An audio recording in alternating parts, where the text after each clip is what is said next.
Hi guys, this is Manu Mishra. So welcome back with the session जिसमें आज हम लोग 3 अगस्त के द हिंदू न्यूज़पेपर का एनालिसिस करेंगे।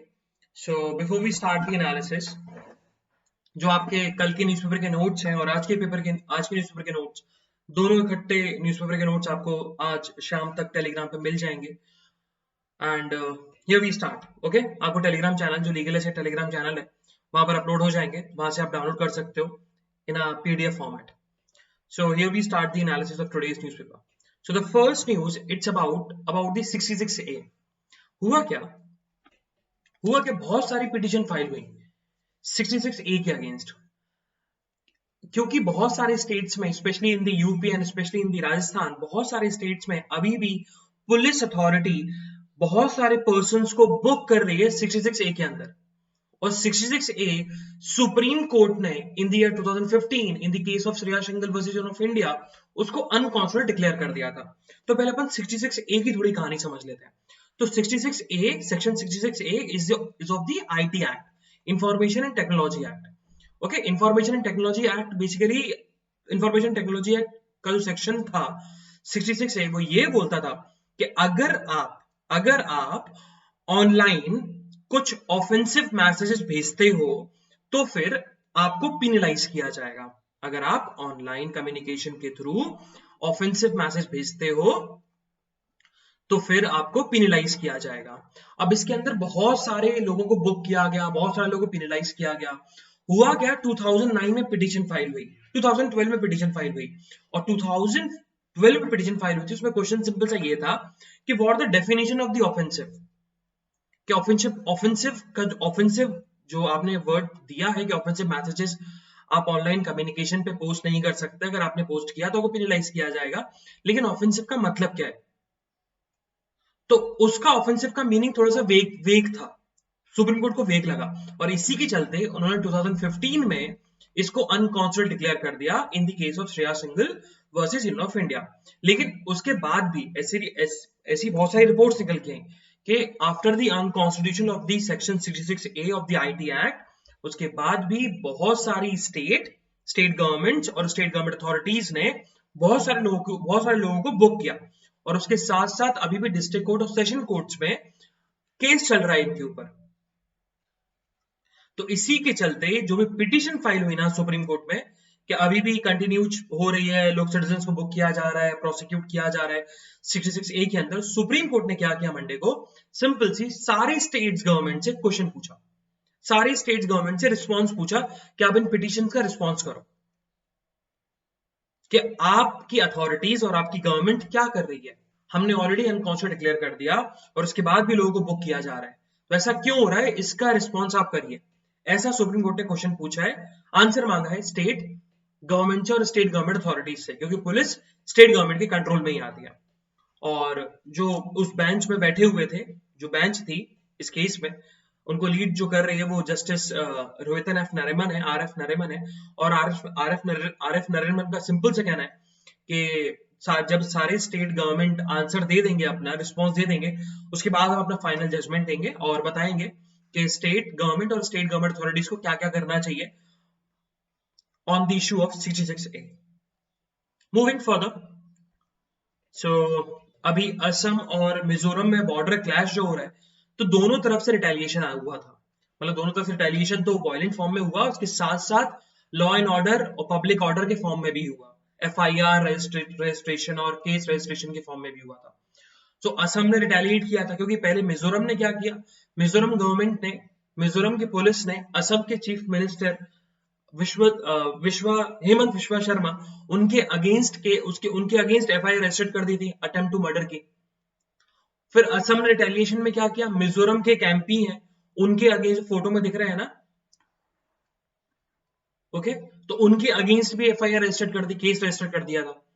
लेकिन कल जो मीटिंग हुई और होम मिनिस्टर अमित शाह भी उसमें इन्वॉल्व थे, सो दोनों गवर्नमेंट जो है, असम गवर्नमेंट और मिजोरम गवर्नमेंट, दोनों ने यही डिसीजन लिया कि इस बॉर्डर क्लैश और जो भी हमारे बीच में डिस्प्यूट चल रहा है उसको पीसफुली सेटल किया जाए, और जो भी केस फाइल हुए हैं from the by the Mizoram police and by the Assam police, उन सारे केसेस को हटा दिया जाए, रिमूव कर दिया जाए।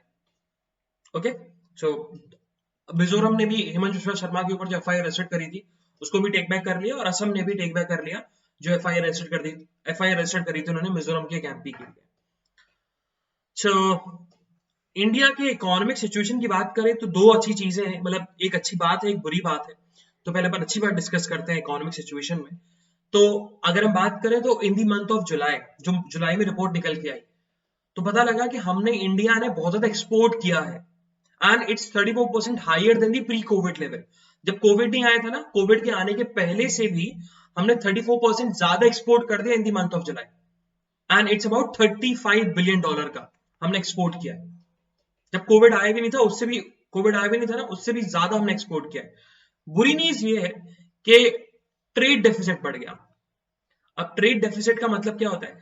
ट्रेड डेफिसिट का सिंपल सा मतलब है कि जब आपका इंपोर्ट इंक्रीज हो जाए और एक्सपोर्ट डिक्रीज हो जाए, मतलब एक्सपोर्ट से ज्यादा इंपोर्ट ज्यादा हो, तो वही इंडिया के साथ हुआ। क्योंकि आज हम गोल्ड की बात करें तो हमने गोल्ड का जो इंपोर्ट है वो 145.4% से इंक्रीज हो गया 2019 के लेवल से। अगर 2019 के लेवल से अगर 100 ग्राम, जस्ट टेकन अज्यूम करके चलो कि 100 ग्राम हम लोग अगर इंपोर्ट करा रहे थे गोल्ड, अब हम लोग इंपोर्ट करा रहे हैं 145.4 ग्राम गोल्ड। सो 45.4% से गोल्ड का इंपोर्ट बढ़ गया, तो ट्रेड डेफिसिट बहुत ज्यादा इंक्रीज हो गया है इंडिया की इकोनॉमिक में। सो एक गुड न्यूज भी है कि हमने एक्सपोर्ट इंक्रीज किया प्री कोविड टाइम से भी, और लेकिन उसके साथ ये भी एक बैड न्यूज है कि ट्रेड डेफिसिट इंक्रीज हो गया, मतलब इंपोर्ट ज्यादा है और एक्सपोर्ट कम है। Moving further, so news from China. So no agreement yet on Gogra and hot springs. तो जरूर सिक्किम में ऑलरेडी हम बात करें तो नॉर्थ ईस्ट वाले रीजन जहां पर इंडिया का बॉर्डर टच होता है चाइना से, वहां पर पीसफुल सेटलमेंट है। बट अगर हम बात करें तो गोगरा और hot spring region, Gogra hot springs में अभी भी कोई एग्रीमेंट नहीं है पीएलए आर्मी और इंडियन आर्मी के बीच में, या इंडियन गवर्नमेंट और चाइना गवर्नमेंट के बीच में। अच्छा, ये सब सारी चीज चलती रहेंगी, it's 12th round of Corp commander meeting और ये सब चीजें। इंपॉर्टेंट चीज हो जाती है हॉट स्प्रिंग्स क्या है। ओके, सो हॉट स्प्रिंग्स की बात करें तो hot springs basically it's a geography वाला कॉन्सेप्ट है। होता क्या है, हॉट स्प्रिंग्स का मतलब है कि ग्राउंड वाटर जो है, मतलब ये लैंड है और ग्राउंड वाटर नीचे होता है। Okay, so ground water because of the magma, जो बिकॉज ऑफ द मैग्मा जो नीचे वॉल्केनोज होते हैं, वॉल्केनोज में मैग्मा होता है, जिसके चलते वाटर गर्म हो जाता है। और जब वाटर गर्म होता है ना, मैग्मा के चलते वाटर जब गर्म हो जाता है, बहुत ज्यादा हीट उसमें आ जाती है, तो उसकी डेंसिटी लूज हो जाती है। तो जब डेंसिटी लूज होती है तो वाटर ऊपर आने लगता है, और जहां भी उसको फॉल्ट दिखता है ना, लैंड फॉल्ट दिखता है, तो लैंड फॉल्ट से बाहर वाटर आने लगता है ऐसे वेपर्स के फॉर्म में। ओके, जैसे अरे फुब्बारा टाइप होता है ना, फुब्बारे के फॉर्म में वाटर बाहर निकलने लगता है, गरम गरम पानी बाहर निकलने लगता है। ओके, और इसी चीज को हम क्या बोलते हैं, हॉट स्प्रिंग। हुआ कैसे? Because of the magma, water heat किया तो वाटर की डेंसिटी लूज हो गई। जब वाटर की डेंसिटी लूज होती है तो वाटर ऊपर आता है। जब वाटर ऊपर आता है तो जहां उसको लैंड में फॉल्ट दिखता है तो वहां से पानी निकलना स्टार्ट हो जाता है फुब्बारे के फॉर्म में। ओके, गर्म पानी, और गर्म पानी जब निकलता है उसी चीज को क्या बोलते हैं अपन, hot spring. Okay, moving further, so this something about city. तो हमें सिटी के बारे में नहीं पढ़ना है, will skip the city news. So we directly move to the regional page, northeast page. So northeast page की हम बात करें, so उड़ीसा हाई कोर्ट ने हिस्ट्री क्रिएट कर दी कि फ्रॉम मंडे, या हम बात करें on Monday, first time live streaming of the court proceeding start हुई है। Live streaming of the court proceeding start हो गई, और ये स्टार्ट इसी वजह से किया गया for the benefit of the advocates and the litigants, है ना, एडवोकेट्स और लिटिगेंट्स के बेनिफिट के लिए ये उड़ीसा हाई कोर्ट में पहली बार live streaming of the court proceeding start हुई है। और उसके साथ साथ एक मोबाइल ऐप भी लॉन्च हुआ है जो कि फैसिलिटी प्रोवाइड करेगा आपको ऑनलाइन पेमेंट में, अगर आपके ऊपर फाइन लगा हुआ है बाय द डिस्ट्रिक्ट कोर्ट और बाय द सेशन कोर्ट, है ना, तो आप फाइन भी दे सकते हैं, जैसे कि ट्रैफिक चालान हो गया, ये सब चीजें हो गई, तो उस मोबाइल ऐप के थ्रू आप फाइन भी दे सकते हैं, तो आपको कहीं जाने की जरूरत नहीं पड़ेगी। मूविंग फर्दर, सो अच्छा, दिस समथिंग ऑफ पॉलिटिक्स। तो पॉलिटिक्स की न्यूज हमें नहीं पढ़नी है, will skip the politics news. Moving further, so yes, on the southern page, तो सदर्न पेज में अगर हम आए तो it's about the Krishna dispute, Krishna river dispute. And ये डिस्प्यूट दो स्टेट्स के बीच में है, एक है Andhra Pradesh and the another one is Telangana. Okay, Telangana. हुआ क्या, आंध्र प्रदेश अभी सुप्रीम कोर्ट मूव कर गई थी, है ना, ये बहुत पुरानी बात तो नहीं है, बट हाँ 15-20 डेज हो गए इसको। सुप्रीम कोर्ट मूव करी थी under the article 131, and under the article 131 talks about what, original jurisdiction. Original jurisdiction मतलब डायरेक्टली केस सुप्रीम कोर्ट पहुंचेगा, लेकिन ओरिजिनल ज्यूरिडिक्शन में केसेस वही जाते हैं जिसमें या तो दोनों पार्टी स्टेट गवर्नमेंट हो, या फिर स्टेट गवर्नमेंट या दूसरी पार्टी सेंट्रल गवर्नमेंट हो। ओके, तो वही केसेस आते हैं। तो ओरिजिनल ज्यूरिडिक्शन के through Andhra Pradesh supreme court move कर गया against the Telangana government on the Krishna river dispute, on the Krishna river dispute. Okay, हुआ क्या, ये डिस्प्यूट अराइज कैसे हुआ, फिर अपन पहले वो डिस्कस कर लेते हैं, उसके बाद अपन डिस्कस करेंगे कि अभी जो केस पहुंचा एनवी रमन्ना के सामने, उन्होंने एनवी रमन्ना ने क्या बोला और क्या एडवांसमेंट हुआ इस इशू को लेकर, कृष्णा रिवर डिस्प्यूट। हुआ क्या, तेलंगाना ने क्या किया, तेलंगाना ने बोला है कि हम 100% इंस्टॉल कैपेसिटी लगा देंगे हाइडल पावर जनरेशन की। हाइडल पावर जनरेशन मतलब क्योंकि वाटर से भी इलेक्ट्रिसिटी जनरेट होती है, तो हाइडल पावर जनरेशन लगा देंगे 100% इंस्टॉल कैपेसिटी की। तो जिससे आंध्र प्रदेश को इशू हो गया। आंध्र प्रदेश का सिंपल सा कंसर्न है, उन्होंने बोला है कि अगर 100% कैपेसिटी हाइडल कैपेसिटी अगर तेलंगाना गवर्नमेंट लगाती है, तो आंध्र प्रदेश के जो लोग हैं, आंध्र प्रदेश के रेसिडेंट्स हैं, उनको ड्रिंकिंग वाटर और इरिगेशन वाटर नहीं मिलेगा, उसमें कमी आ जाएगी। सो इसी के चलते Andhra Pradesh supreme court move कर गया। सुप्रीम कोर्ट ने कल रिसेंटली बहुत सिंपल सी बात बोली, बहुत प्यारी सी बात बोली एनवी रमन्ना ने, जब सीजीआई के सामने ये वाली बात गई, तो Dushyant Dave basically he is representing Andhra Pradesh government. तो उन्होंने दुष्यंत दवे ने सिंपल सी बात रखी कि देखो, जैसे अभी असम और मिजोरम में वाटर डिस्प्यूट चल रहे हैं ना, जैसे अल्टरकेशन चल रहा है, वैसा हो सकता है कि शायद आंध्र प्रदेश और तेलंगाना के बीच में चल जाए, और इसी के बीच में सीजीआई ने रिटेलिएशन कर दिया। सीजीआई ने बेसिकली बात उनकी रोक दी दुष्यंत दवे की। अच्छा, सीजीआई की हम बात करें तो सीजीआई जो भी करंट सीजीआई एनवी रमन्ना, वो बेसिकली आंध्र प्रदेश से बिलोंग करते हैं, और वो उस आंध्र प्रदेश से बिलोंग करते हैं जब तेलंगाना भी आंध्र प्रदेश का पार्ट हुआ करता था। तो उन्होंने सिंपल सी बात बोली कि आंध्र प्रदेश और तेलंगाना कभी लड़ नहीं सकते, क्योंकि वो लोग ब्रदर्स हैं, भाई की तरह, है ना। उनमें को कभी भी असम और मिजोरम वाली सिचुएशन कभी नहीं होगी, बिकॉज ब्रदर्स कभी लड़ते नहीं है, भाई कभी लड़ते नहीं है, और एक दूसरा खून क्यों करेंगे, ब्लड शेड क्यों होगा। ये सिंपल सी बात सीजीआई ने बोली, और सिंपल सी बात उन्होंने बताई कि हमारे पास दो ऑप्शंस है। पहला ऑप्शन हमने स्टेट गवर्नमेंट को ये दे रखा है कि हम मीडिएशन पे इशू भेज दें, कि मीडिएशन पे इशू चला जाएगा, और दूसरा इशू ये है कि मैं इस केस को रजिस्टर कर दूंगा और केस कंटिन्यू चलेगा सुप्रीम कोर्ट में। तो इस बात को लेकर मीडिएशन वाला जो इशू है, उस मीडिएशन वाले इशू पर दोनों गवर्नमेंट या दोनों रिप्रेजेंटेटिव की हाँ है कि मीडिएशन हम पहले करते हैं, उसके बाद अगर मीडिएशन फेल होता है तो उसके बाद तो ऑलरेडी बात है कि कोर्ट में केस चलता ही रहेगा। So Dushyant Dave is representing Andhra Pradesh, and another senior advocate, C.S. Vaidyanathan, is representing Telangana government. Okay, moving further. So Bombay High Court ने next news जो है, it's about the Bombay High Court. तो Bombay High Court ने simple सी बात पूछी, उन्होंने बोला कि अगर कोई पर्सन फुली वैक्सीनेटेड है तो वो लोकल ट्रेन यूज क्यों नहीं कर सकता। क्योंकि अभी हम बात करें मुंबई में, तो मुंबई में लोकल ट्रेन अभी भी चल रही है, बट जो जुडिशियल क्लर्क्स हो गए, लॉयर्स हो गए, कोर्ट स्टाफ हो गए, उनके लिए अलाउड है, और उसके साथ साथ जो फ्रंटलाइन हेल्थ वर्कर्स हैं, गवर्नमेंट स्टाफ है, वो परमिटेड है लोकल ट्रेन को यूज करने के लिए। तो बॉम्बे हाई कोर्ट ने सिंपल सी बात पूछी है कि भैया जो पर्सन फुली वैक्सीनेटेड है, जिसके दोनों डोजेस लग गए हैं, वो अलाउड क्यों नहीं है लोकल ट्रेन को यूज करने में, एक्सेस करने में। अब उसका आंसर स्टेट गवर्नमेंट देगा, लेट्स सी कि स्टेट गवर्नमेंट क्या आंसर देता है इस पे। So on the editorial page, तो आज के हम एडिटोरियल में देखें तो आज हमारे लिए 3 एडिटोरियल इंपॉर्टेंट है। The first one is the scrub, तो इसको अपन पढ़ेंगे, ओके, एंड इसका अपन ओवरव्यू लेंगे, इसको पढ़ने वाले नहीं है क्योंकि it's a very simple editorial और उसमें डेटा ज्यादा दिया गया है, तो हमारे कॉम्पिटिटिव एग्जामिनेशन के पर्सपेक्टिव से जो इंपॉर्टेंट होगा तो वही चीज हम एक्सपेक्ट करेंगे, बाकी चीज हम स्किप कर देंगे। And the next important editorial is about the criminalizing welfare issue, इसको अपन डिस्कस करने वाले हैं। It's a very interesting and a very good issue. And the third issue जो है, we need more creators, so it's about the education, तो इसको अपन डिस्कस करने वाले हैं। ओके, so 3 एडिटोरियल अपन डिस्कस करेंगे। One it's about the education, another one it's about the criminalizing welfare issue, इसको अपन डिस्कस करेंगे, and the first one it's about the SCUB, तो इसको अपन डिस्कस करने वाले हैं। So अच्छा, SCUB वाला जो एडिटोरियल है, इसका अपन ओवरव्यू लेने वाले हैं। तो हुआ क्या कि अभी हम बात करें तो अभी जो डेली एवरेज निकल रहा है कोरोना वायरस केसेस का, इट्स 40,000 डेली केसेस। लेकिन अभी देखा जाए तो फ्रॉम दी अगस्त ये डेली केसेस जो है, active daily cases on an average 41,000 हो गए। सो अब इंक्रीज हो रहे हैं। तो ऑथर ने जो एडिटोरियल लिखा है, उनका कंसर्न जो है, it's about the third wave, कि थर्ड वेव आने वाली है। और सबसे पहली बात उन्होंने लिखी है कि केरला की हम बात करें तो केरला में केसेस बहुत रैपिडली इंक्रीज हो रहे हैं, बहुत रैपिडली इंक्रीज हो रहे हैं। बताया कि केरला में around 20,000 fresh cases every day add होते जा रहे हैं।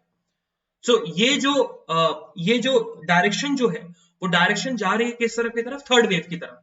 और इसका जो सबसे इंपॉर्टेंट इशू वो है कि it's about the new variants, कि कोरोना वायरस के न्यू वेरिएंट्स इंक्रीज हो रहे हैं, न्यू वेरिएंट्स आ रहे हैं, उसके वेरिएंट्स, उसके सेमी वेरिएंट्स आ रहे हैं, जिसके चलते थर्ड वेव में और ज्यादा केसेस, एक्टिव केसेस निकलने के चांसेस ज्यादा हो सकता है। ओके, वही बताया गया कि अब टेस्टिंग भी इंक्रीज कर दी। वही हम बात करें 25 जुलाई तक, जहां पर 1.3 लाख टेस्टिंग हो रही थी, वहीं Monday on 2 August it's around 1.62 lakh, 1.62 lakh testing होने लगी। तो टेस्टिंग भी जो है वो इंक्रीज होने लगी, रैपिडली बहुत ज्यादा इंक्रीज होने लगी। ओके, और अगर हम बात करें तो अराउंड 11 स्टेट्स, 11 राज्य जो है, उन्होंने यही बताया कि हमारे जो केसेस है, जैसे केरला में इंक्रीज हो रहे हैं ना, वैसे ही हमारे इंक्रीज हो रहा है। बस केरला की तरह रैपिडली इंक्रीज नहीं हो रहा, बट हाँ इंक्रीज हो रहा है। So it's a point of concern. ये सिंपल सी बात है। ओके, देन आगे बस बहुत सारी चीजें बताएगी कि आईसीएमआर ने ये चीज करी, आईसीएमआर ने वो चीज करी। तो बताया, सिंपल सी बात ये है, आज आईसीएमआर वाली जो बात इसमें लिखी गई है, वो आज नेशनल न्यूज में भी है, तो अपन इसको अभी यहीं डिस्कस कर लेते हैं। तो आईसीएमआर का हुआ क्या? तो बताया गया कि जिन जिन लोगों को कोवैक्सीन लग चुकी है ना, जिन जिन लोगों को कोवैक्सीन लग चुकी है ना, दोनों डोसेस लग चुके हैं, उन उनकी उनके उनके बॉडीज में एंटीबॉडी जनरेट हुई है, क्योंकि एंटीबॉडीज ही हमको बचाती है फ्रॉम द कोरोना वायरस। तो एंटीबॉडी जनरेट हुई है। तो because of the new variant, जब टेस्टिंग करी आईसीएमआर की नेशनल इंस्टीट्यूट ऑफ वायरोलॉजी ने टेस्टिंग करी, पता लगा कि जिन लोगों को कोरोना कोवैक्सीन लगी हुई है ना, because of the new variant उनकी एंटीबॉडीज बहुत ज्यादा कमजोर होती जा रही है। बट हाँ, अभी भी इतनी एंटीबॉडीज हैं कि कोविड-19 वैक्सीन से लड़ सकते हैं। बट हाँ, अगर कोई और नया वेरिएंट आता है, तो अगर जिनको जिनको वैक्सीन लग भी चुकी है ना, कोवैक्सीन, वो लोग भी कोविड-19 के नए वेरिएंट से इन्फेक्ट हो सकते हैं, ये चांसेस है। सो वही सबसे बड़ा कंसर्न है गवर्नमेंट का और इंडिया के हेल्थ इशू का, कि जो नए वेरिएंट्स आ रहे हैं, उन नए वेरिएंट से अगर आप वैक्सीनेटेड भी हैं तो भी आप पे इम्पैक्ट पड़ सकता है। आप बेसिकली इन्फेक्टेड हो सकते हैं because of the new variant of कोविड-19 corona virus. Moving further, so the second जो एडिटोरियल है हमारा, it's about the criminalizing welfare issue. इसको अपन डिस्कस करेंगे। अच्छा, ये जो इशू लिखा गया ना, ये इशू बहुत इंटरेस्टिंग है, इसको अपन डिस्कस करेंगे। होता क्या हुआ, क्या सुप्रीम कोर्ट ने अभी एक नोटिस इशू किया है ना, एक नोटिस इशू किया क्योंकि एक पिटिशनर ने एक पिटीशन फाइल करी थी और डायरेक्शन मांगा था, कि उन्होंने बोला था कि जितने भी बेगर्स हैं और जितने भी होमलेस और बेगाउंड लोग हैं, मतलब जो कि रोड पे रहते हैं, रोड पे सोते हैं और भीख मांगते हैं, मतलब पब्लिक से, आम जनता से जो भीख मांगते हैं, उन लोगों को बैगिंग करने से रोक दिया जाए ट्रैफिक जंक्शंस पर, मार्केट पर, पब्लिक प्लेसेस पर। क्योंकि अगर वो बैगिंग करेंगे तो देयर आर चांसेस कि कोविड-19 जो वायरस है, पैंडेमिक है, वो इंक्रीज हो जाएगा in all states and in all the union territories across India. ये बात सुप्रीम कोर्ट में पिटीशन गई थी। पिटीशनर ने बोला था कि सारे बैगर्स और सारे होमलेस पीपल को बैगिंग करने से रोक देना चाहिए on the traffic junctions, on the market and on the public places, कि कोविड-19 जो पैंडेमिक या कोविड-19 वायरस जो है वो स्प्रेड ना हो in all over the state and union territories across the country. ये बात सुप्रीम कोर्ट में गई थी पिटीशन के थ्रू। अब ऑथर ने सिंपल सी बात बताई। ऑथर ने बोला कि हमें जो मेजर लार्ज चीज क्या है, कि हम बैगिंग को रोक रहे हैं, लेकिन हम ये नहीं देख रहे कि हम वेलफेयर कैसे करें उनका। अगर हम उनका ऑलरेडी वेलफेयर कर देंगे तो बैगिंग ऑटोमेटिकली रुक जाएगी। हम वेलफेयर फोकस नहीं करते, हम फोकस करते हैं कि बैगिंग क्रिमिनलाइज किया जाए। है ना। अगर हम बैगिंग पे फोकस करेंगे, अगर हम बैगिंग वेलफेयर चीज पे फोकस करेंगे कि पब्लिक का वेलफेयर कैसा हो, पब्लिक वेलफेयर हो जाए, उनको शेल्टर मिल जाए, उनको लाइवलीहुड मिल जाए, उनको फूड मिल जाए, उनको वाटर मिल जाए, तो बैगिंग करेंगे क्यों वो? हम उस चीज पे फोकस नहीं कर रहे, हम फोकस कर रहे हैं कि बैगिंग को कैसे क्रिमिनलाइज किया जाए, और ये स्टेट का फेलियर दिखाता है। और अगर इस पे क्रिमिनल लॉज आते हैं, अगर हाँ ऐसा उन्होंने ऑथर नहीं बताया, क्रिमिनल लॉज आ सकते हैं, बिल्कुल आ सकते हैं, उन्होंने सिंपल सी बात बोली है, सिंपल सी बात बोली उन्होंने। अच्छा, इससे पहले सुप्रीम कोर्ट ने एक बात और बोल दी थी कि सुप्रीम कोर्ट राइटली ऑब्जर्व्ड इस इशू पर कि that being compelled to back was a socio economic issue that could not be remedied by the direction of a kind originally ought. उन्होंने बोला, सिंपल सी बात बोली सुप्रीम कोर्ट ने, बहुत अच्छी बात बोली सुप्रीम कोर्ट ने, यही बोला कि बैगिंग जो है ना, it's a socio economic issue, ये कोई इलीगल काम नहीं है, ये कोई लीगल इशू नहीं है, it's a socio economic issue. और इस चीज को हम सुधार तभी सकते हैं, रेमेडी तभी दे सकते हैं रेमेडी तभी दे सकते हैं अगर हम स्टेट को वेलफेयर स्टेट बनाते हैं। And one more important thing is कि जो रेमेडी जो इसकी जो है, इस इशू की रेमेडी जो है सोशियो इकोनॉमिक इशू की, वो हम जब से चला आ रहा है by the legal issue, legal issue से हम इसको रेमेडिफाई नहीं कर सकते।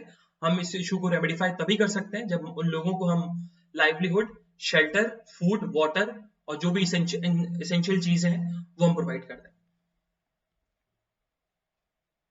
देन आगे जो ऑथर ने लिखा कि व्हाट शुड बी क्रिमिनलाइज्ड, कि क्रिमिनलाइज क्या करना चाहिए, है ना। देन ऑथर ने सबसे पहली चीज बताई, first, when the decision about the criminalization are being taken by the legislature, an important point of consideration should be whether the issue ought to be addressed might better suited to the welfare response। कि जब भी आप किसी issue को criminalize करते हो, तो सबसे पहले हमें ये देखना होता है कि वो उस चीज को हम जो क्रिमिनलाइज कर रहे हैं, क्या वो वेलफेयर इशू की तरफ जा रहे हैं। लेकिन अगर हम बात करें इंडिया में बैगिंग की, सो इंडिया में बैगिंग देखा जाए तो बैगिंग को लेकर लॉज बने हुए हैं, like Bombay prevention of bagging act 1959, जो कि एक्सटेंडेड है दिल्ली यूनियन टेरिटरी तक भी। और बॉम्बे की हम बात करें तो बॉम्बे 1959 में जो एक्ट आया था, it's applicable on both the states, on Maharashtra and Gujarat. और इंडिया में बेसिकली देखा जाए 4 स्टेट्स हैं जहां पर बैगिंग क्रिमिनल ऑफेंस है। So one is Bombay, Gujarat, Punjab and Haryana. But author का कंसर्न सिंपल सा है, ऑथर ने बोला कि एक केस हुआ था 2018 में in the Delhi high court, Harsh Mander versus Union of India. और Harsh Mander versus Union of India में जो दिल्ली यूनियन टेरिटरीज पर जो एक्ट लगता था, Bombay prevention of bagging act 1959, जो कि बैगिंग को क्रिमिनल ऑफेंस बताता था, उस केस ने कोर्ट ने सिंपल सी बात बोली कि begging is no more a criminal offence, और ये एक्ट दिल्ली यूनियन टेरिटरी के ऊपर एप्लीकेबल नहीं होगा। और रिसेंटली हम बात करें तो 2021 इसी ईयर में एक पिटीशन भी फाइल हुई है about this act, about the unconstitutionalization of this act. इस एक्ट को अनकॉन्स्टिट्यूशनल डिक्लेयर कर देना चाहिए, क्योंकि हमारा जो मेन फोकस जो है, वो मेन फोकस बेसिकली बैगिंग को बंद करना है, बैगिंग को क्रिमिनल ऑफेंस बनाना नहीं है। ओके, और बंद करने का सिर्फ एक ही रास्ता है कि अगर हम स्टेट को वेलफेयर स्टेट में कन्वर्ट कर दें। सो अगर स्टेट गवर्नमेंट बैगिंग को क्रिमिनल ऑफेंस करती है, सुप्रीम कोर्ट या कोर्ट बैगिंग क्रिमिनल ऑफेंस बनाती है, तो ये स्टेट का फेलियर दिखाता है। और स्टेट का अगर फेलियर दिखा रहा है तो लोगों के आर्टिकल 21 का वायलेशन है, which talks about the right to life and personal liberty. और पर्सनल लिबर्टी का इंटरप्रिटेशन में राइट टू शेल्टर भी है, राइट टू लाइवलीहुड भी है, राइट टू फूड भी है। तो बहुत सारी चीजें हैं जिसके चलते उनका फंडामेंटल राइट और बेसिक फंडामेंटल राइट वायलेट होगा। ओके, देन आगे ऑथर ने बताया, आगे उन्होंने सिंपल सी बात बताई कि सेकंड जो इशू है ना, it's about the socio economic marginalisation and poverty.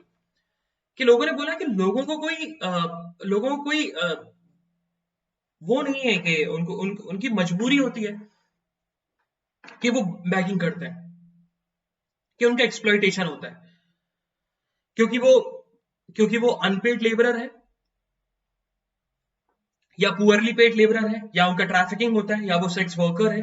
तो मेन उनका जो है कि बेसिकली जिनका क्रिमिनल रिस्पॉन्स होता है ना, क्रिमिनल रिस्पॉन्स मतलब जो उनका एक्सप्लॉइटेशन करना चाहते हैं जो लोग, वो लोग उनका एडवांटेज उठा लेते हैं because of these condition, because they are poorly paid, because they are unpaid labourer, because उनका ट्रैफिकिंग होता है, because they are sex workers, because उनको बैगिंग कराई जाती है, उनका एडवांटेज लिया जाता है, उनका एक्सप्लॉइटेशन किया जाता है। तो ऑथर ने यही बोला कि बैगिंग, सेक्स वर्किंग और इन सबको क्रिमिनलाइज मत करो, आप क्रिमिनलाइज करो उन लोगों को जो लोग उन लोगों का एडवांटेज उठा रहे हैं, गलत फायदा उठा रहे हैं, जो ब्रॉथल ओनर्स हैं, जो ट्रैफिकिंग कराते हैं, जो सेक्सुअली एक्सप्लॉइट करते हैं, उन लोगों को आप क्रिमिनल लायबल करो। तब जाके हम लोग वेलफेयर स्टेट की तरफ जाएंगे, तब जाके हम उनको वेल पेइंग और डिफाइंड एम्प्लॉयमेंट दे पाएंगे। अगर हम उनको वेल पेइंग और डिफाइंड डिग्निफाइड एम्प्लॉयमेंट देते हैं तो वो इस चीज में इन्वॉल्व होंगे क्या? और सबसे जो रिक्विजिट चीज है for the dignified employment and well paid employment के लिए, वो है एजुकेशन और स्किल, और उसके साथ साथ सोशल सिक्योरिटी नेट्स। तो अगर हम ये तीन चीजें देते हैं, स्टेट गवर्नमेंट और सेंट्रल गवर्नमेंट ये तीन चीजें देती है, एम्प्लॉयमेंट, सॉरी एजुकेशन, एजुकेशन के साथ साथ स्किल, और उसके साथ साथ social security nets. Social security nets हो गया मतलब इंश्योरेंस, ये सारी चीजें। तो अगर हम देते हैं तो ये जो चीजें हैं जैसे कि सेक्स वर्किंग हो गया, ट्रैफिकिंग हो गया, बैगिंग हो गया, ये ऑलरेडी खत्म हो जाएगा और हमें इनको क्रिमिनलाइज करने की जरूरत नहीं पड़ेगी, और हमारा जो स्टेट है वो हमारा वेलफेयर स्टेट में कन्वर्ट हो जाएगा। ये ऑथर ने सिंपल सी बात बोली है। ओके, देन लास्ट में उन्होंने यही बोला है क्रिमिनल लॉज फॉर होम। उन्होंने सिंपल सी यही चीज बोली है कि क्रिमिनल लॉज जो होने चाहिए वो लोगों के लिए होने चाहिए जो लोगों का एडवांटेज उठाते हैं, जो ट्रैफिकिंग करते हैं, बल्कि उन लोगों के लिए नहीं जो कि मजबूरी में फंसे हुए हैं, उन लोगों के लिए क्रिमिनल ऑफेंस, उन लोगों के लिए कोई क्रिमिनल लॉ नहीं होना चाहिए। सिंपल सी बात बताई। Moving further, so the next issue it's about the we need more creators.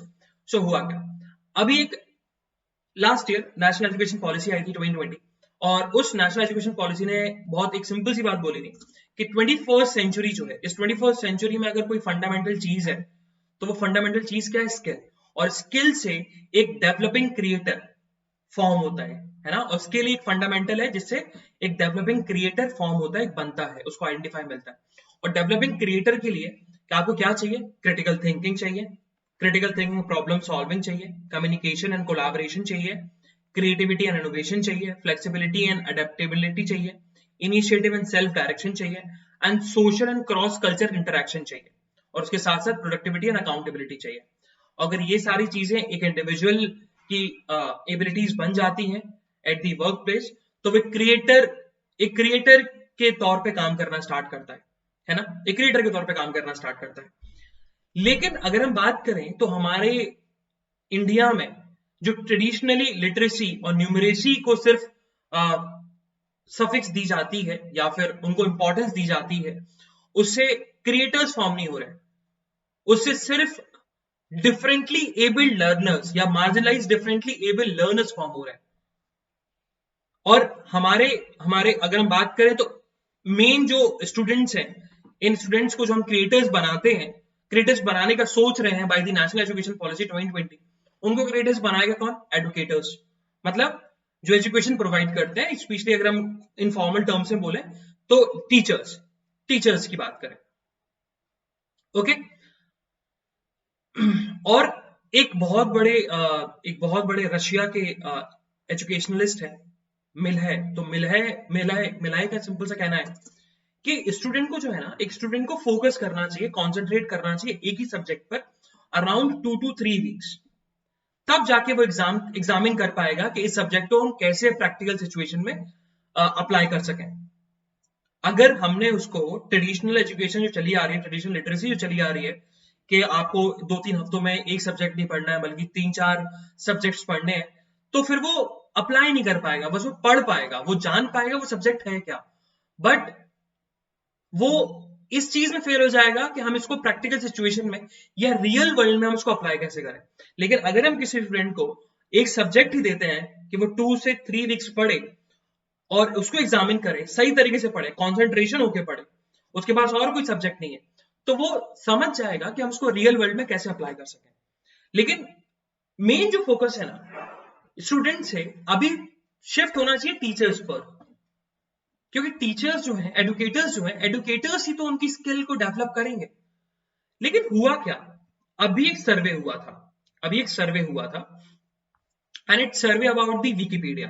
अच्छा, विकिपीडिया के जो क्रिएटर्स होते हैं, they are neutral creators, neutral creators मतलब कि Wikipedia it's about the information. अगर जैसे नरेंद्र मोदी के बारे में दिया हुआ है तो नरेंद्र मोदी का ये बताएंगे ही is the prime minister of India. कौन से प्राइम मिनिस्टर ये बताएंगे, बट ये नहीं बताएंगे कि नरेंद्र मोदी खराब है या बहुत अच्छे हैं। तो न्यूट्रल क्रिएटर्स होते हैं विकिपीडिया के जो क्रिएटर्स हैं। ओके, हुआ क्या, एक सर्वे हुआ, एक सेमेस्टर लॉन्ग स्टडी हुई थी और उसमें बहुत सारे टीचर्स इन्वॉल्व थे। और टीचर्स बेसिकली जिनको बेसिक ट्रेनिंग मिल रखी है, जिन्होंने बीएड कर रखा है, और उनको बोला गया था कि आपको विकिपीडिया पे कंटेंट क्या करना है, कंटेंट बेसिकली आपको खुद बनाना है विकिपीडिया पर। आप कंटेंट बनाइए विकिपीडिया पेज, जिसमें से बहुत सारे, मतलब कुछ लोगों को छोड़कर, कुछ लोगों को एक्सक्लूड कर कर, बहुत सारे टीचर्स जो हैं उनका कंटेंट उनको वापस भेज दिया गया, उनको वापस कंटेंट भेज दिया गया। और बहुत सारे लोगों का जो बहुत सारे लोग जो थे उनका कंटेंट डिलीट कर दिया गया। अब रीजन क्या है, content, majority of the content जो था प्लेजराइज था। अब प्लेजराइज का मतलब कॉपी किया हुआ था, कि कहीं किसी वेबसाइट से कॉपी किया और विकिपीडिया पेस्ट कर दिया, तो कट कॉपी पेस्ट मतलब प्लेजराइज्ड है।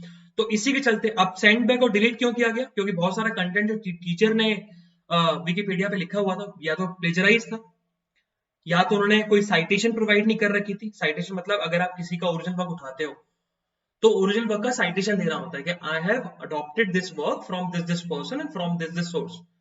तो साइटेशन प्रोवाइड नहीं करी। बेसिक उनकी राइटिंग जो है और ग्रामर स्किल बहुत ज्यादा खराब थी। ओके, तो ये जो साइकिल चली ना, ये साइकिल बेसिकली 3 महीने की साइकिल थी। इसमें आप इमोशनली बिल्कुल इंटेंस वाली साइकिल थी, और टीचर्स बेसिकली कंट्रीब्यूट ही नहीं कर पाए।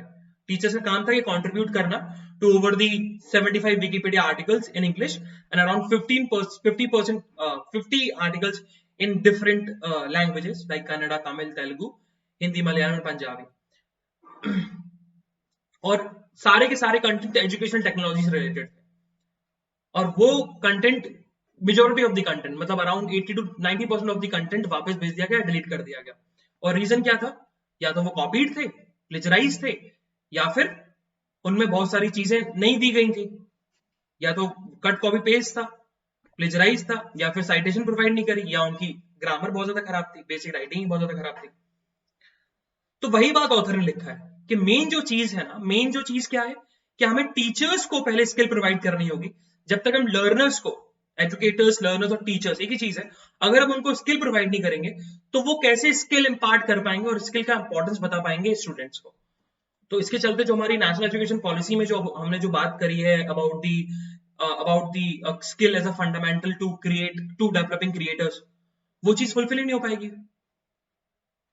ये ऑथर ने सिंपल सी बात बोली है। ओके, देन लास्ट में उन्होंने एक बहुत प्यारी सी बात बोली है कि इट्स अबाउट दी एडुटेक जो एप्स आ गए। अब एडुटेक्स ऐप जो है बेसिकली कंटेंट डिलीवर करते हैं मल्टी लर्निंग स्टाइल्स में। कर्व्स बताते हैं, पेस ऑफ लर्निंग बताते हैं, सारी की सारी चीजें। बिकॉज ऑफ दिस पैंडेमिक अब स्टूडेंट जो है, स्टूडेंट बेसिकली उनका जो सोशल ग्रुप था, वो सोशल ग्रुप भी एक तरीके से चला गया उनका। और उसके साथ साथ पेरेंट्स भी जो है, पेरेंट्स के पास भी कोई रास्ता नहीं बचा। वो अपने स्टूडेंट्स को एक ही वे बचा है एजुकेशन देना है उनको, and that is education, that is online education. और एडुटेक्स जो एप्स हैं जो कि ऑनलाइन एजुकेशन प्रोवाइड करते हैं, वो बेसिकली सिर्फ डिलीवर करते हैं। वो चाहते हैं कि स्टूडेंट जो है वो कंज्यूमर बने, क्रिएटर ना बने। कि अगर क्रिएटर बन गए तो फिर बेसिकली बात यही कि उनकी दुकान बंद हो जाएगी। So they believe, edutech apps they believe कि हमें जो स्टूडेंट्स हैं वो कंज्यूमर्स बने, कंज्यूम करें हमारे कंटेंट को। बाकी वो क्रिएटर्स अगर बन गए तो बहुत सारी दिक्कत आ जाएगी, तो हमारा कंटेंट कौन कंज्यूम करेगा। तो बल्कि वो स्टूडेंट्स को हैंडीकैप बना रहे हैं, उनके अंदर स्किल प्रोवाइड नहीं कर रहे हैं। वो बेसिकली बात वही ट्रेडिशनल लर्निंग की तरफ हम जा रहे हैं, जो ट्रेडिशनल लर्निंग थी, जो अभी तक चली आ रही है कि आप कंज्यूम करो और एग्जाम देते रहो और एग्जाम पे फोकस करो, बल्कि लर्निंग और स्किल पे आप फोकस मत करो। ये ऑथर का सबसे बड़ा कंसर्न है। तो उन्होंने सिंपल सी बात बोली है कि अगर हमें और क्रिएटर्स चाहिए, तो क्रिएटर्स पैदा करने के लिए सबसे पहले हमें लर्नर्स, एडुकेटर्स और टीचर्स, उनमें स्किल लानी पड़ेगी। और जो स्किल टीचर्स और स्किल लर्नर्स और स्किल एडुकेटर्स होंगे, वही अगर पढ़ाएंगे तब जाके स्टूडेंट्स में स्किल क्रिएट हो सकेगी। Moving further, so on the national news, national news में हुआ क्या, राज्यसभा में बहुत ज्यादा अपोजिशन ने पेगासस और फार्म बिल्स को लेकर बहुत ज्यादा वॉइस को रेज किया, जिसके चलते अराउंड 10 डेज, लगातार 10 दिन से राज्यसभा एडजॉर्न करनी पड़ रही है, और 10वें दिन भी कल भी एडजॉर्न करी गई, लेकिन एडजॉर्न के चलते एक बिल पास कर दिया गया, इनलैंड वेसल बिल्स 2021। अच्छा, ये लोकसभा से पास हो ही चुका है, अपने पढ़ा भी था कि 2 बिल पास हुए थे अबाउट दी, एक तो ये एयरपोर्ट वाला सिविल एविएशन मिनिस्टर सिंधिया ने पास किया था, और ये inland vessel bills 2020, and it's basically about the sea ports. Okay, तो ये सर्वदन सोनोवाल जो है उन्होंने पास किया है, तो दोनों हाउस से पास हो गया। अब ये प्रेसिडेंट के असेंट के लिए जाएगा, लेट्स सी प्रेसिडेंट इसमें असेंट देते हैं कि नहीं देते हैं। नाउ तो 5 जर्नलिस्ट हैं, तो 5 journalist basically supreme court move कर गए अबाउट दी स्नूपिंग केस, के उन्होंने बोला है कि स्नूपिंग जो हुई है उससे हमारा fundamental right to privacy violate हुआ है, तो हमारा जो फंडामेंटल राइट वॉलेट हुआ है तो उसको आप रेमेडिफाई करो, उसको जो हमारे फंडामेंटल राइट वॉलेट हुआ है उनको आप हमें क्लेम बैक करो। तो राज्यसभा में इनलैंड वेसल बिल पास हो गया, और ऐसा नहीं है कि सिर्फ राज्यसभा में प्रोटेस्ट हुआ, उसके साथ साथ अपोजिशन ने लोकसभा में बहुत ज्यादा प्रोटेस्ट किया, बट प्रोटेस्ट के चलते लोकसभा में भी इंश्योरेंस एक्ट बिल पास हो चुका है, इंश्योरेंस एक्ट पास हो चुका है। इंश्योरेंस एक्ट का जो बिल था वो अमेंडमेंट, इंश्योरेंस एक्ट में जो अमेंडमेंट आना था बिल, वो पास हो चुका है। हुआ क्या, अच्छा ये बिल बोलता क्या है, जो अमेंडमेंट बिल है, ये अमेंडमेंट बिल का सिंपल से कहना है कि जो स्टेट का जो शेयर है, स्टेट का जो स्टेक है इन दी जनरल इंश्योरेंस कंपनी में, वो हम थोड़ा सा कम करेंगे, थोड़ा सा नीचे लेके आएंगे, उसको हम पब्लिक कंपनी बना देंगे, और पब्लिक कंपनी बना दी तो उससे ज्यादा रेवेन्यू जनरेट होगा। ओके, ये बिल पास हो गया, और ये बिल बताता क्या है कि स्टेट का जो शेयर था इन दी जनरल इंश्योरेंस कंपनी, वो शेयर अब कम हो जाएगा। मूविंग फर्दर, सो अगेन तो one of the top most official of the prime minister office, Amarjeet Sinha, इन्होंने विदाउट एनी रीजन रिजाइन कर दिया है ना। आपको पता नहीं क्यों रिजाइन किया, उनका रीजन पता लगेगा, लेट्स सी क्या होता है। And he is the advisor in the prime minister office. So again तो एक प्रपोजल पास हुआ, उस प्रपोजल में ये प्रपोजल था कि फिरोजाबाद जो कि एक जिला पंचायत है आपका, या सिटी बोल सकते हो, यूपी में, यूपी स्टेट में, उसका नाम चेंज करना है टू दी चंद्रनगर। अच्छा, 2 नाम उसकी प्रपोजल है, या तो सुहाग नगर रखो, क्योंकि फिरोजाबाद, अच्छा हमारे लिए इंपॉर्टेंट ये नाम नहीं है, इंपॉर्टेंट ये है कि Firozabad is known as for the bangles, चूड़ियां जो होती है ना, चूड़ियां बनाने का काम बहुत ज्यादा फिरोजाबाद में होता है, so it's famous for the bangles, famous for bangles, ये चीज बहुत ज्यादा इंपॉर्टेंट है, बहुत बार पूछा भी गया है। एंड फिरोजाबाद का नाम चेंज किया जाएगा, या तो चंद्रनगर रखा जाएगा, या तो सुहाग नगर रखा जाएगा। सुहाग नगर का सिंपल सा कॉन्सेप्ट यही है क्योंकि वहां बैंगल्स बनाए जाते हैं। Moving further, so again supreme court ने एक बहुत सिंपल सी बात बोली है। सुप्रीम कोर्ट ने यही बोला कि प्रिवेंटिव डिटेंशन जो लॉ है, प्रिवेंटिव डिटेंशन लॉ बल्कि बस यूज होना चाहिए पब्लिक डिसऑर्डर को रोकने के लिए, लॉ एंड ऑर्डर को रोकने के लिए नहीं। बहुत लोग कंफ्यूज होते हैं कि law and order and public order are a similar thing, है ना। अच्छा, इसमें एक बहुत प्यारा सा एग्जांपल भी दिया गया कि law and order public order को जो डिस्टिंग्विश करता है। देखो, अगर कोई 2 ड्रंक पीपल रोड पर लड़ रहे हैं तो वो लॉ एंड ऑर्डर सिचुएशन है, वो पब्लिक ऑर्डर सिचुएशन नहीं। और अब पब्लिक ऑर्डर में आप प्रिवेंटिव डिटेंशन लॉ का यूज करते हो, ना कि लॉ एंड ऑर्डर सिचुएशन में। अब पब्लिक ऑर्डर जैसे हो गए जहां पर पब्लिक बहुत ज्यादा large amount of public involve हो जाती है आप किसी पर्सन के एक्ट से, तब जाके आप प्रिवेंटिव डिटेंशन लॉ का यूज करोगे। प्रिवेंटिव डिटेंशन लॉ का मतलब क्या है? प्रिवेंटिव डिटेंशन लॉ का मतलब यह है कि दी टाइप्स ऑफ लॉज जो कि स्टेट को पावर देते हैं कि किसी पर्सन को वो अरेस्ट कर सकते हैं और उसको रेस्टिन करके रख सकते हैं विदाउट ट्रायल, उस पर कोई ट्रायल नहीं चलेगा, उसको रेस्टिन करके रख सकते हैं विदाउट ट्रायल। नॉर्मल केस में ट्रायल चलता है और आपको प्रेजेंट करना पड़ता है मजिस्ट्रेट के सामने with in 24 hours, but preventive detention law में ये एक्सेप्शन होता है कि आप मजिस्ट्रेट के सामने प्रेजेंट मत करो और उसको ऑलरेडी रेस्ट्रिक्ट करके रख सकते हो without any trial. So Jammu and Kashmir की जो बहुत सारी पार्टीज, रीजनल पार्टीज, उन्होंने जो वहां की गवर्नमेंट है, सेंट्रल गवर्नमेंट के मूव को उन्होंने कंडेम्ड किया है। और सेंट्रल गवर्नमेंट का मूव ये था कि जो भी पर्सन, जो भी रेसिडेंट है जम्मू एंड कश्मीर का, अगर वो प्रोटेस्ट में इन्वॉल्व होता है, अगर प्रोटेस्टर है, तो उसको जॉब्स और पासपोर्ट्स नहीं दिए जाएंगे, जिसके चलते बहुत सारी जम्मू एंड कश्मीर की रीजनल पार्टीज हैं, उन्होंने इस स्टेप को कंडेम किया है। Moving further, so ex Australian prime minister Tony Abbott, मतलब अभी जो बात करें तो इट्स मॉरिसन, है ना, मॉरिसन है अभी, सो स्कॉट मॉरिसन। तो स्कॉट मॉरिसन के वो special trade envoy of India बन के आए हैं टोनी अबॉट। और टोनी अबॉट स्कॉट मॉरिसन के पहले प्राइम मिनिस्टर हुआ करते थे ऑस्ट्रेलिया के। और वो बन के क्या है, वो basically special trade envoy for India Scott Morrison के बन के। Scott Morrison is the current prime minister of the Australia. तो उनका सिंपल आने का मतलब यही है कि इंडिया के साथ उनको ट्रेड टॉक्स पुश कर रहे हैं, ट्रेड टॉक्स को और आगे बढ़ाना है। क्योंकि हाँ जरूर 2020 में, जून 2020 में मॉरिसन और इंडिया के प्राइम मिनिस्टर्स के बीच में हुआ था कि हम लोग फिर से री एंगेज होंगे इन दी सीए में। तो सीए मतलब comprehensive economic and cooperation agreement, उसमें इन्वॉल्व होंगे। बट देखा जाए तो अभी भी उस पर कोई एडवांसमेंट नहीं हुआ, और री एंगेज का मतलब कि इससे पहले ही सस्पेंड हो चुका था। तो 2015 से इस पे कोई काम नहीं चल रहा था, बट जून 2020 में इस बात हुई थी कि हम सीईसीए में इन्वॉल्व होंगे, comprehensive economic and cooperation agreement में। लेकिन उस पर अभी कोई एडवांसमेंट नहीं हुआ, इसी चलते टोनी अबाउट जो है वो इंडिया में आए और ट्रेड टॉक्स को पुश करना चाहते हैं कि जो है कि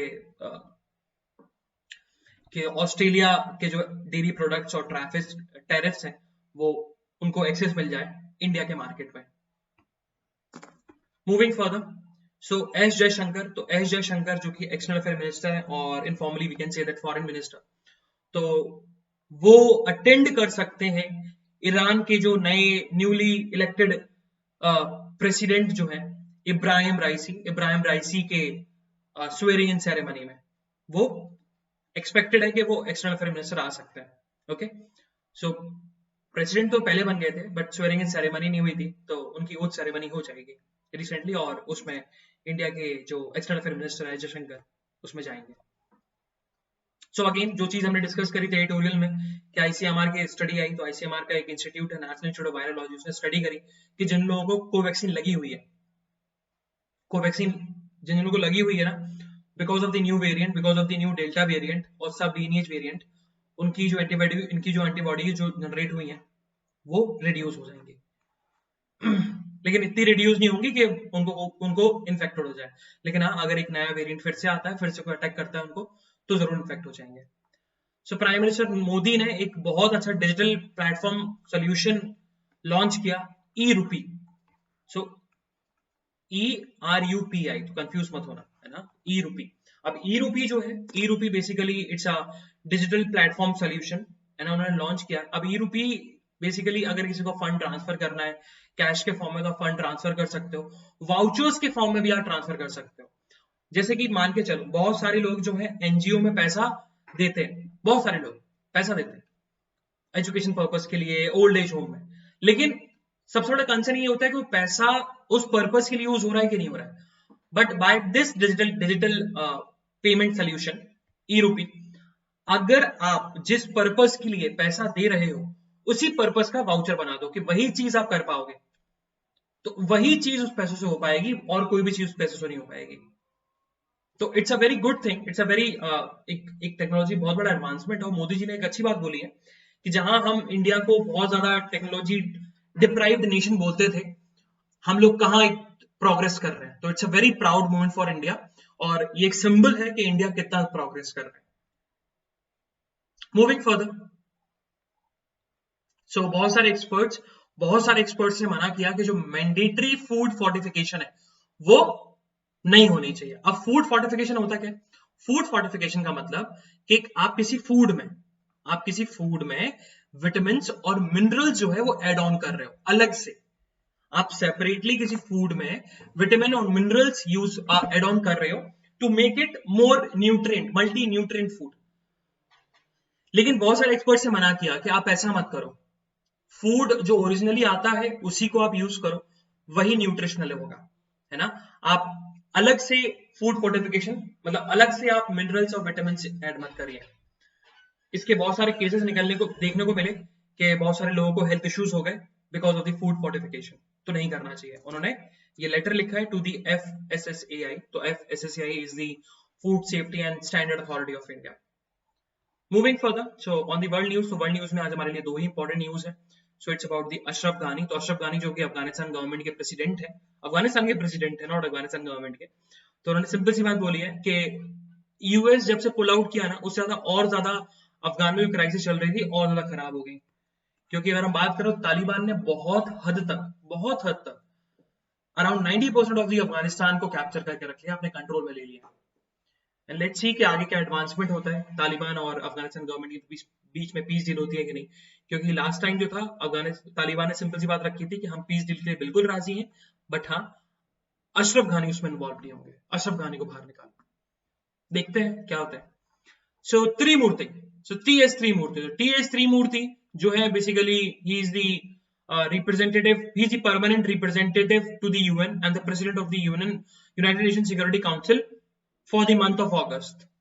इंडिया के रिप्रेजेंटेटिव है, so it's India's permanent representative to the UN. उन्होंने सिंपल सी बात बोली है, क्योंकि कल हमने एक न्यूज में पढ़ा था, कल हमने न्यूज पढ़ी थी और न्यूज में क्या था कि पाकिस्तान गिलगित बल्तिस्तान को लेकर एक कॉन्स्टिट्यूशनल अमेंडमेंट बिल प्रेजेंट करने वाला है अपनी नेशनल असेंबली में, और गिलगित बल्तिस्तान का जो स्पेशल स्टेटस मिल रखा है वो स्पेशल स्टेटस हट जाएगा और गिलगित बल्तिस्तान इंटीग्रल पार्ट बन जाएंगे पाकिस्तान के, और उसी को लेकर त्रिमूर्ति ने रिटेलिएशन किया यूएन में और सिंपल सी बात बोली कि जम्मू एंड कश्मीर जो है ना वो इंटीग्रल और इल एनिलेबल पार्ट है इंडिया का, मतलब उससे कोई कुछ छीन नहीं सकता। और एंड त्रिमूर्ति जो थे वो त्रिमूर्ति पूरे पाकिस्तान की बात कर रहे थे, पूरे पाकिस्तान मतलब जो पाकिस्तान जम्मू एंड कश्मीर, सॉरी पूरे जम्मू एंड कश्मीर की बात कर रहे थे, वो जम्मू एंड कश्मीर जो कि इंडिया के कंट्रोल में भी है, चाइना के कंट्रोल में भी है, पीओके और जो कि आजाद कश्मीर भी है, पूरे जम्मू एंड कश्मीर की बात कर रहे थे कि पूरा जम्मू एंड कश्मीर जो है it's a integral and inalienable part of the India, उससे कोई इंडिया से कोई छीन नहीं सकता। सो अगर हम बात करें तो this is the only news from the world, and economic news में आज हमारे लिए कोई इंपॉर्टेंट न्यूज नहीं है। सो यस, स्पोर्ट्स में जरूर इंपॉर्टेंट न्यूज आती है कि Indian women first time semifinal में एंटर करी है इन द ओलंपिक्स में, first time Indian women team, Indian women hockey team. So it's a very proud moment for the India and for the hockey also, hockey sports also, कि पहली बार Indian women जो है वो match भी जीती और semifinal में एंटर भी करी। सो this the analysis of today's newspaper, और जो आपके नोट्स हैं मंडे के न्यूज़पेपर के नोट्स वो आपको आज शाम तक टेलीग्राम चैनल पर प्रोवाइड हो जाएंगे, और हो सकता है कि ट्यूसडे के नोट्स भी हो, आज के न्यूज़पेपर के नोट भी आपको टेलीग्राम पे अपलोड हो जाए। So this the analysis of today's newspaper. हम लोग कल फिर मिलेंगे with some exciting news, some exciting current affairs. तब तक के लिए bye bye, have fun and enjoy your day, bye bye guys.